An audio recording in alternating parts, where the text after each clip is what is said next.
Hello. Hello.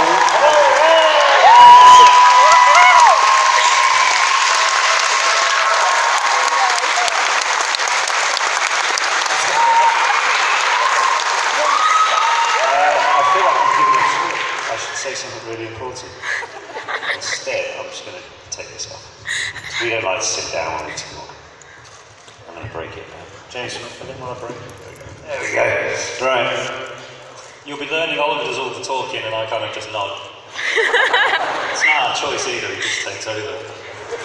Now, before we get started, I think it's very important for the audience to understand, and mostly me, so which one is Oliver and which one is James?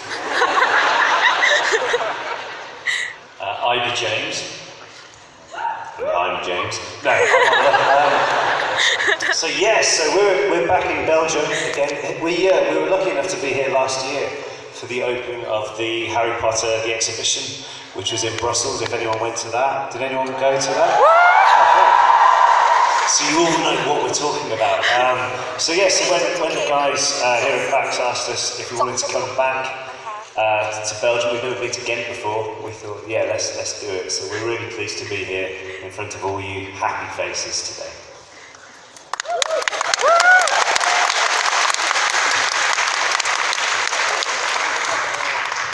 So how did you get involved in the Harry Potter franchise in the first place?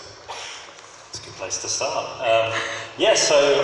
Basically Oliver and I, we learned from a newspaper that they were doing open auditions for any part of the film. So we thought, yeah, that could be quite a good day off school. 2 weeks before we actually went to the first audition is when you, at our age of 14 at the time, you have to select what studies you want to do for your last 2 years at school. And the drama teacher said, don't do drama because you don't have a career in it. Fast forward 2 weeks, we went for our first audition, and then there was 1,000-odd people going for all different parts. And as we were standing, we were pretty much dressed similar to what we are now, not similar. And we noticed that all the other twins in the room were dressed the same. So we're like, we're missing something. So opposite there was a department store. So we ran over, grabbed 2 shirts off the rail, came back, put them on, and then we had our audition. That went well. They then asked us to go and have another audition at the studios a week later. And again, the only clothes we had which were the same were these shirts. So I think after about 4 or 5 auditions and we kept turning up in the same clothes, maybe they thought, oh, they really need help. But yeah, then that's over 6 or 7 weeks, that's when we ended up the audition process, and that's when we got cast.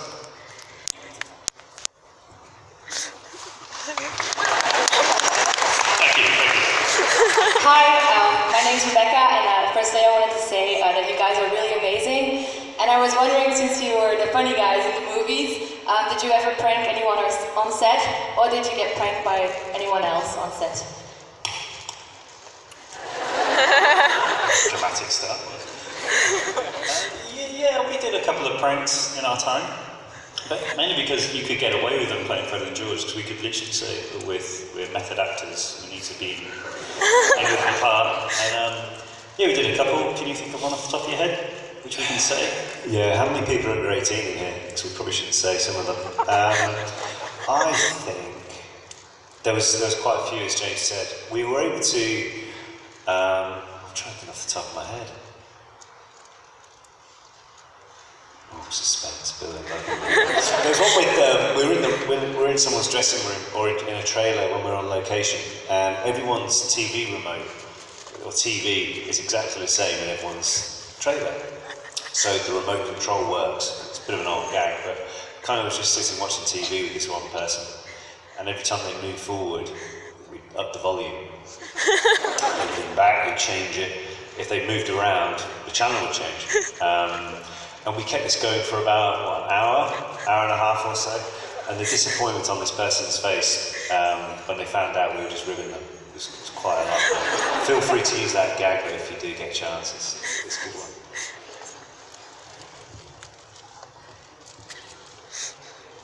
Hello, my name is Saskia and I wondered what was your favorite scene to play?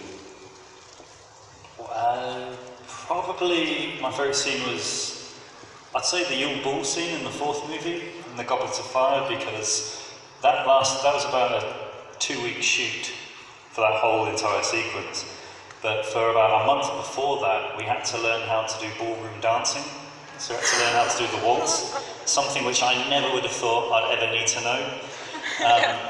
And something that was in the film for about 3 seconds. So it was really good, fun experience to do. And then when we came to actually filming the scene, the Great Hall, which is an amazing set anyway, they made it all look very winter, and like there's icicles everywhere. And all of a sudden they then said, right, we're going to have a rock concert going on as well. And right before we did that, they just said we're just going to film straight away, we're not going to rehearse. So right before we started the take of the crowd all jumping along, the director said to Oliver and myself, because we had long hair at the time, so do you guys want to start a mosh pit? Yes, we do. So that just happened like that, and yeah, that was just such a fun couple of days filming, and then it was actually Christmas films in the Christmas spirit anyway, so that was a lot of good fun. Hi, I'm Annie, and I was wondering, in the movie you invented all these kind of weird candies, and I was wondering which is your favorite, and if someone else present them to you, would you try them? Yeah, I wouldn't try it. I was thinking that nosebleed nougat is probably a really good one, because you're not actually going to upset your stomach. I mean, you may lose a pint of blood, but at least you'd, like if you wanted to get out of class, nosebleed is pretty much, well, yeah, you've got nosebleed, let's go. I think that was my favourite one. Yeah, certainly better than the mumps.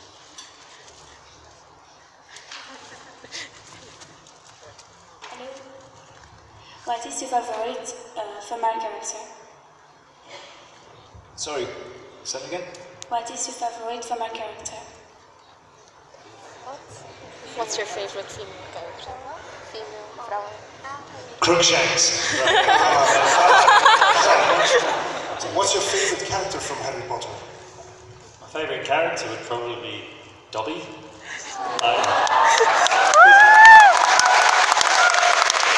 Everyone always gives that response. Oh yeah. But also, I think he'd be quite handy as well. In a good way. Like he's a nice person, isn't he? That's in that regard. He'll cheer you up. If he's got a sock. You'd take that away, wouldn't you?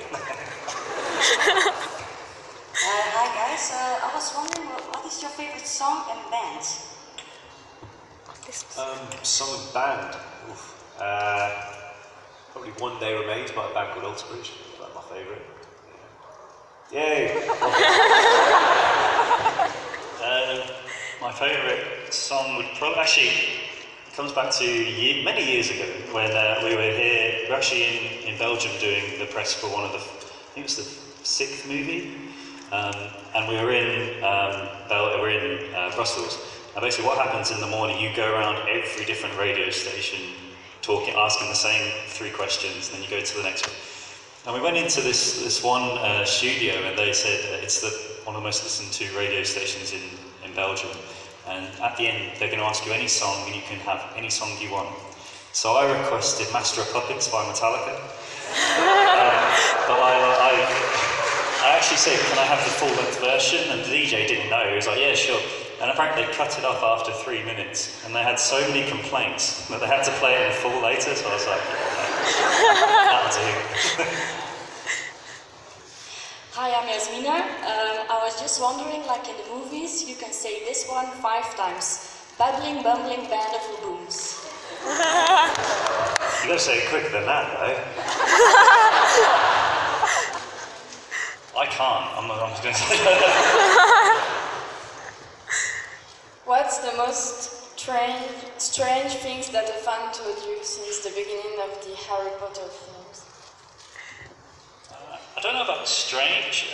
One of the coolest and probably most overwhelming things was when someone actually sent us a tweet photo of these 2 babies and they said, we just named them James and Oliver. That's pretty cool. Obviously James is my favourite. But yeah, that was pretty cool. Yeah, strange. I don't know. People are normally quite cool. It's surprising at times when you see what it means to everyone. I think it's when we're filming it, you're in quite a bubble. You don't realise how many people are going to be watching it or anything like that. So it's always been really special to be able to meet and hear people's experiences. I think one of the strangest ones is someone just rolled up their sleeve and they've got a tattoo of us. That was a bit. I mean, it was awesome, but it was a bit, yeah, it shocked me for a little bit. Hi. I was wondering, because your characters were pretty much, I think, in all the Quidditch games throughout the films. And I was wondering, because together with the Harry Potter saga, visual effects really changed.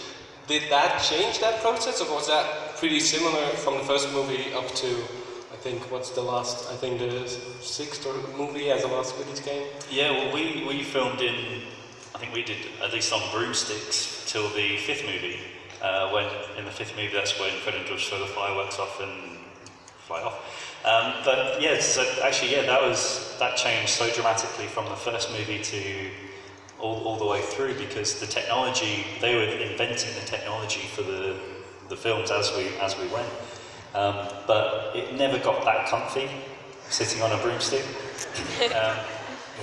But I can remember the most uncomfortable one to film was the third movie, because that was set in the rain.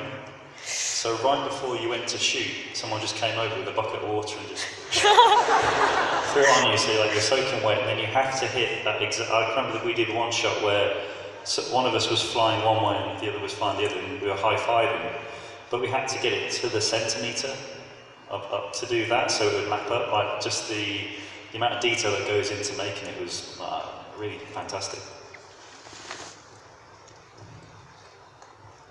Hi. If you would go to Hogwarts as yourselves and you would be sorted, in which house would you like to be sorted, or even hybrid house? Ooh, no, I was actually quite lucky. I was able to be sorted on Pottermore, as I'm sure many people have. And yeah, I'm actually going to Gryffindor, which is great because I already have the tie and the sweater, so that was really cool. I'm actually in Hufflepuff. Yeah, so I've got to get a new uniform. Hi, which actor do you look most up to? Oliver Phelps. Well, I am too right. I am too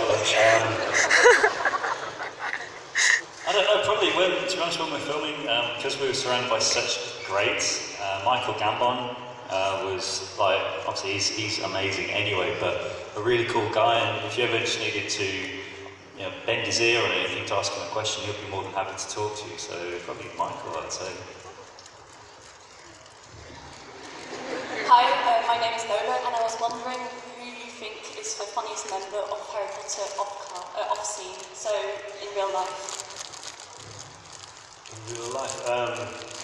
Yeah, probably Gambon again. He's got a really dry sense of humour, which is pretty infectious after a while once you get on that wavelength. Yeah, probably Michael Gambon. Or Donald Gleeson, actually. Yeah, he and I, we actually support the same football team, and they were playing away in London one evening, and we knew that if we finished filming at a certain time, we could make it to the game. So we did. We literally went straight to the game, and on the way there, and Donald played Charlie Weasley. So Bill Weasley, Charlie Weasley, Bill. And he's got like a big scar across his face from where he was attacked. And I was, at the time, didn't have an ear with George, so we get on the underground on the way to the football game, and suddenly realise no one wants to sit next to us. Then we realise, oh look, we look like we've already been fighting. And that was quite weird, because you see people looking like, oh my gosh, he hasn't got an ear, he's being clawed. But it was great because we didn't have to queue for anything the whole day. Even getting the train back in the evening, so yeah, we had a good laugh at that.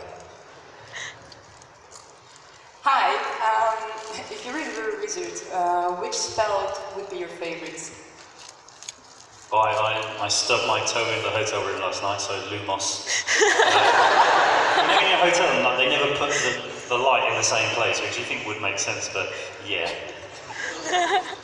Yeah, sticking with the hotel thing, I think I love it more because I'm always like leaving my hotel room key next to my phone or credit card and you can't get into a room. So that would save any embarrassing trips back to reception. Yeah. What's your most embarrassing moment in public? Yeah, let's share that one. Oh, I don't know. On set, my most embarrassing. No, in public. That was a question. Well, it was kind of in public. There were people there. We were running across the courtyard, and I was holding a broomstick at the time, and it got wrapped in between my legs. And oh, I laughed about that one. Yeah. James.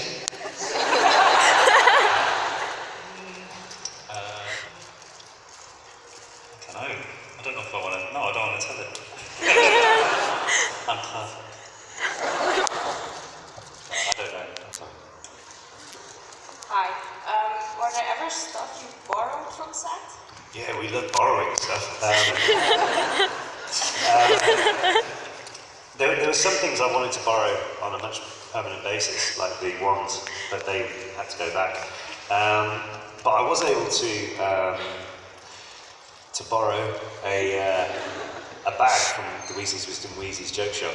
So I've got that on my wall at home, and right next to it is George's missing ear, which scares people who don't know what it is when they walk in the house. And it's actually next to a bust of my head, which they gave me when we filmed, because when you have prosthetics done, they normally have to take a full cast of you. So it's like, you know, when you go to a dentist and they put that mixture in your mouth to take a cast of your teeth. It's basically that, but all over you, from like your shoulders up. So you can have some fun with it though. You can put different hats on it and sunglasses. I've been there when people have come, like plumbers or whatever, have come to give them a quote for work, and they actually like look at this wall, and they see an ear, a shopping bag, and a head. And they're just like, yeah, you're normal.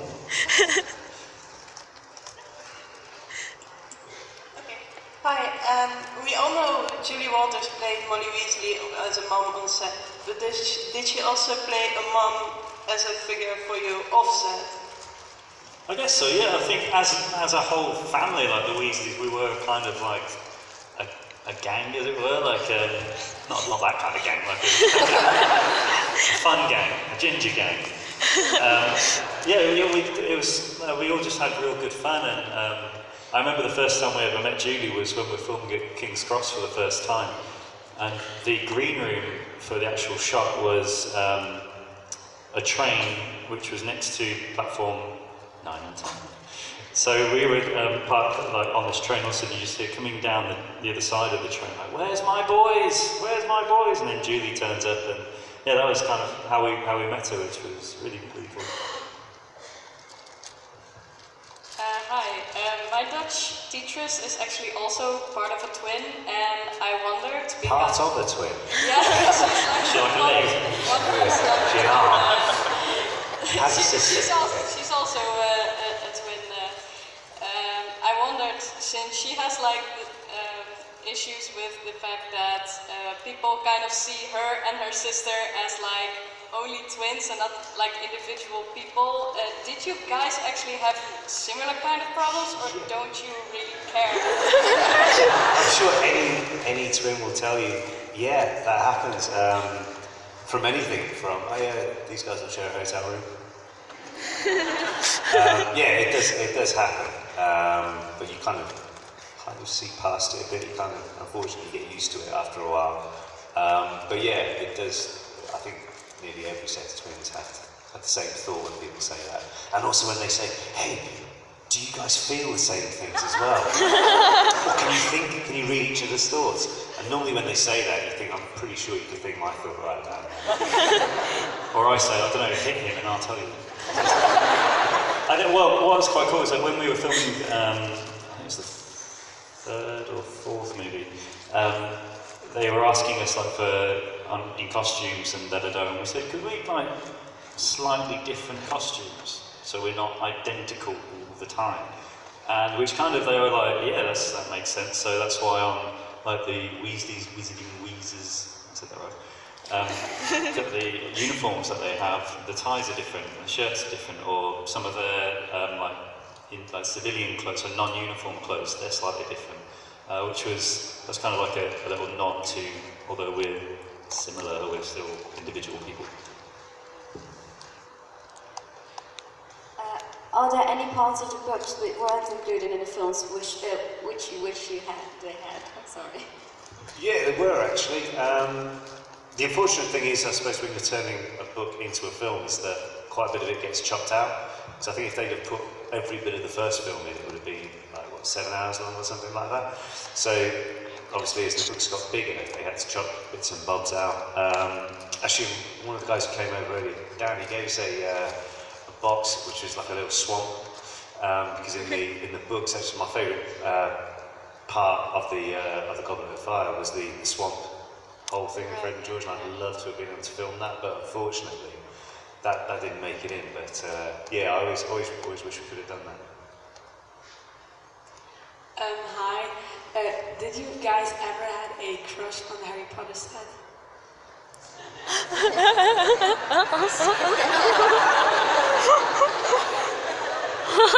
Come on, boys, come on. We were there for 10 years, so I'm sure something, not to a cast member, I have to be clear of that one detail. Yes, but I'm not saying anymore. Hi, if you could act again, and in which sort of franchise would you do? Like Marvel or Star Wars, something like that? I'd love to be in a Captain America film, to be honest with you. But maybe just someone who gets battered.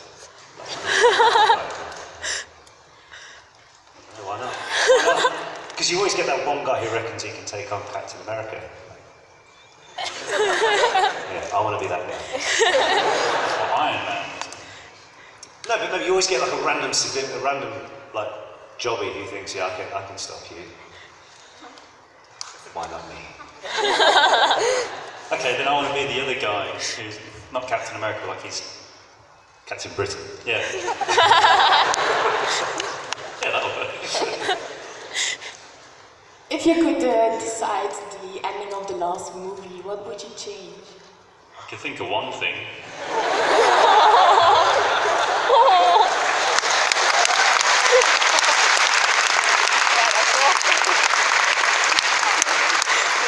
At least it was the last one, right? So, I don't know, Oliver. This is what's good about having a brother with you. You can dump him on. Deflect. Something I'd change. I don't know. Maybe if the Battle of Hogwarts is in the summer, it'd be a bit warmer. Coming back to the death scene, was that hard to film? No. Very easy for me. You kind of knew that it was going to happen, and that I was going to have to film that scene where you see your brother lie pale and sleeping. When in the build-up to it, they told me that it was going to be a closed set, which basically means that it's literally you, the guys in the scene, and the cameraman and the director, and that's it. When we turned it to film, the whole Great Hall was filled with people. Oh gosh, here we go. So we did a rehearsal of it, that was fine, then go away and get into makeup and costume. And beforehand I asked Julie Walters, like, how would you prepare for something like that?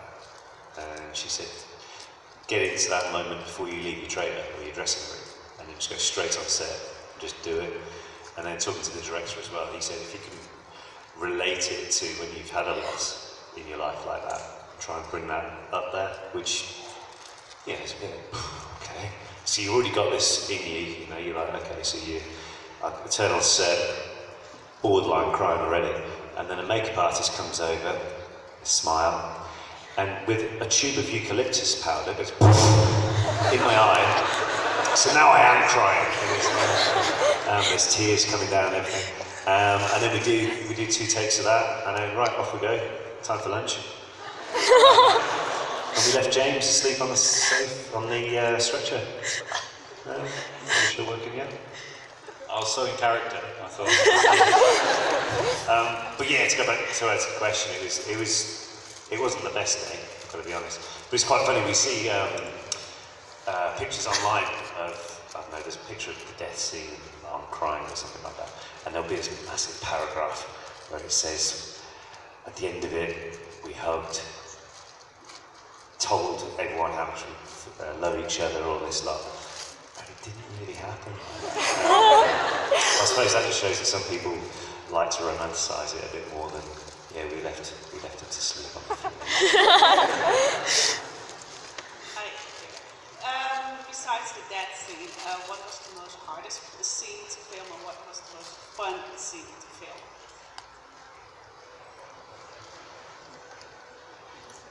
I suppose hardest scene apart from that, probably a Quidditch scene, for obvious reasons.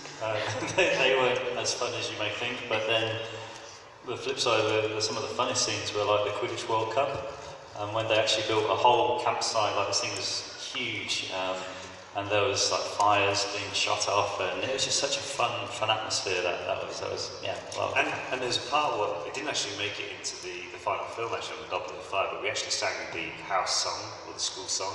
I can't remember the words for the life of it now, but at the time it just and we thought our characters would be almost, they'd be proud to sing it, but not really in tune type thing. So you've almost taken them in, and that was brilliant watching that back. It was just a shame it didn't make it into the cut, but yeah, that was really fun, really fun.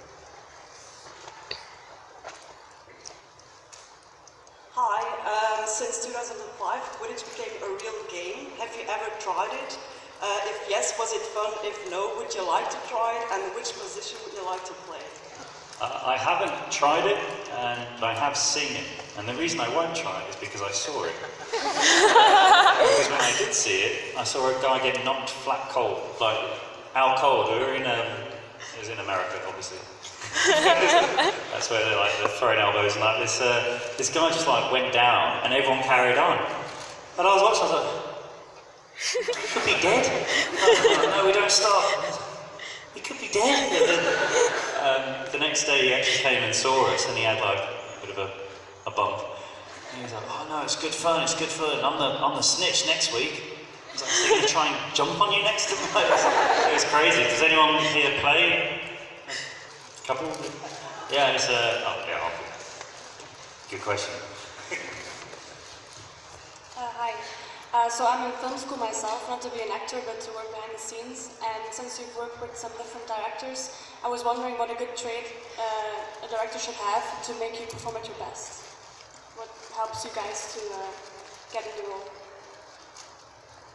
I guess one of the best things that a guy, Adam Morley, who directed me when I did a stage show in London once, he kind of said to me that I trust everything that you're doing, that's why you're doing this job. But any direction is kind of quite subtle, and quite a lot of directors that we've worked with, been very lucky to work with some great ones. And no one really ever criticises you openly in front of everybody, because that's just going to make everyone feel bad. So yeah, just I guess to give positive feedback, unless it really does suck, and then they need something. But yeah, I'd say just positive encouragement.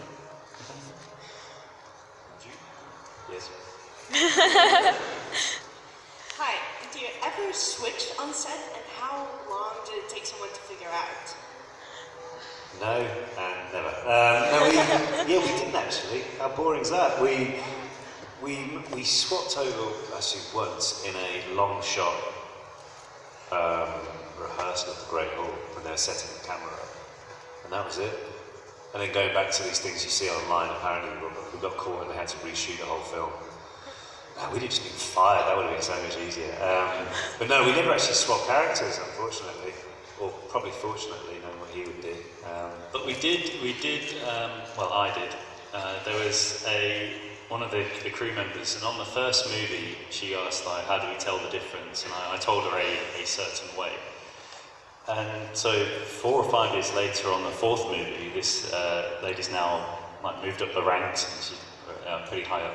and my dad was on set visiting, and he said, she said, of course I know how to tell the difference between James and Oliver. And my dad said, oh, which way do you, how do you do it then? And she said, well, James told me years ago he got shot with an air gun by a farmer in the side of his, and that's why he's got a scar on his nose. Really, I had chicken pox, but I thought it'd be more dramatic, so for like 4 or 5 years she thought I was shot by a farmer, which, little things. Hey, is there something that you didn't like about the story, or if you were J.K. Rowling, that you would have written differently? I don't think so, and I think that's why it's so, for me anyway, that's why it's such a popular thing, such a successful thing, because it has, in my opinion, it has something for everybody, and I think it's just I wouldn't change it, to be honest. I think maybe the only thing I would add is that maybe the Weasleys had a holiday home in the Bahamas, what they went to. I was wondering, what's the part you miss most about playing Fred and George? I mean, the ginger hair, actually. I do miss it at times. It was cool to have. Not the dying though. The dying bit was terrible. The bit I don't miss, you kind of need, is the eyebrows, because they have to bleach the eyebrows, which people seem to forget sometimes. And after a while, you just get used to it. You know, you go in and you get your hair done, and while that's being done, you've got to have bleach on your eyebrows, and that's all fine. And after a while, you get complacent with it. That's how it is. So we're on the 5th or 6th movie, and there's a makeup trainee in there. I said, oh, do you mind if the trainee helps out? Yeah, whatever. Reading, sure. Stick it on. There you go. Keep reading. And then after about half an hour, 45 minutes, I'm thinking, this is burning my eye. What is going on? Oh, I'm sorry. And she'd forgotten to take it off. So I didn't have any eyebrows for about a week and a half. Which, if anyone's ever seen me without any eyebrows, it looks really distorted on your head. So I was literally having to have my eyebrows drawn on for a couple of weeks. Which is cool, because some days you could be really happy, so you could do like eyebrows like that. Or quizzical, one way or that way. But yeah, lesson learned. Never let a trainee do your eyebrows. If you weren't twins and you were just brothers, what character would you audition for? Depends if we look alike or not, I guess. Dobby again? They were talk, Dobby. Oh, there you go. What you?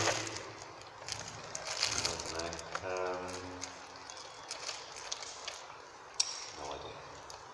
I don't know, actually, because I was reading the books, I suppose being twins, you always relate to Fred and George, so that was kind of always the character I thought of, or either Fred or George.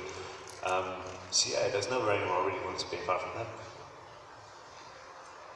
So we have a friend who couldn't make it, and we were wondering if you might tell me in a video message, for her.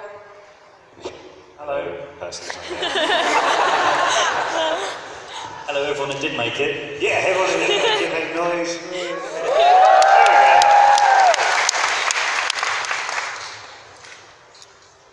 Hi. How did you feel about dyeing your hair for so many years? Ginger. How did you feel? It was fine. I mean, we kind of got used to doing it, didn't we? And it was always an unspoken thing through the audition process. They never once said, would you mind dyeing your hair or anything like that. It was kind of just, okay, that's great, off you go. And then when we got the part, that was cool. So say we got the part on the Friday. On the Monday, we were down in London. We were down in the studios just outside of London, and had a costume fitting and everything. And they said, right, just go upstairs for a hair thing. So we went upstairs, sat down in a chair, got the dye going. Here we go. And then, yeah, for the best part of 12 and a half years, that was it. So it did give me an appreciation for when, especially a lady gets her hair done, you notice it and you say, that looks really nice. Especially when they have their roots done, so I know how long it takes. And also, I think that was at the end of the fourth movie. I had long hair down to about there, bright ginger. And then at the end of the movie, I had it cut short, probably about a bit shorter than what my hair is now, and brown. And I met my friends down the pub, and not one of them noticed for about half an hour. And I was literally sitting there like, come on, someone say something. So to this day, I'm very aware of if you see, especially guys, it's no big one to not compliment a lady's hair. And ladies always compliment a man's hair as well.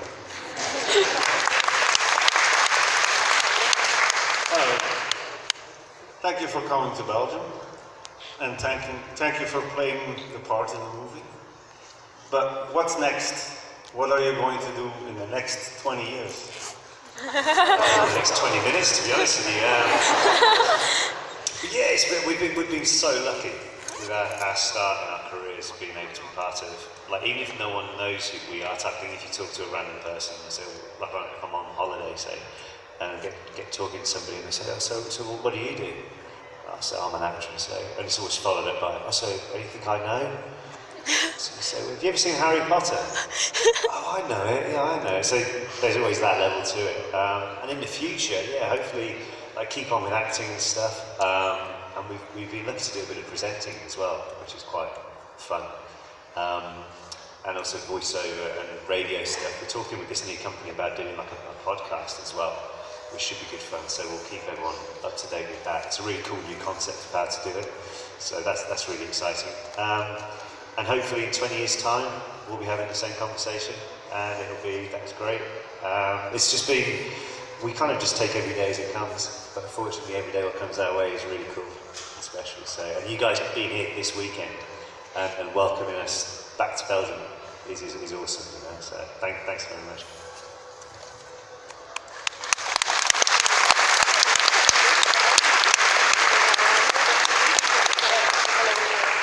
Thank you for coming again. And can you say a word or a sentence in the same time like in the movies, please? Zeg dat ze net van elkaar.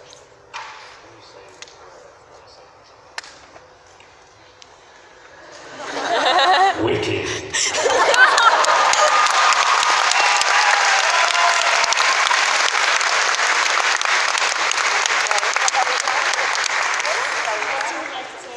About each other, and also what you like less about each other? Nothing and everything. What do I like about you? Therapy session. Yeah, I know. It is, isn't it? It's got a good birthday. I can remember that one.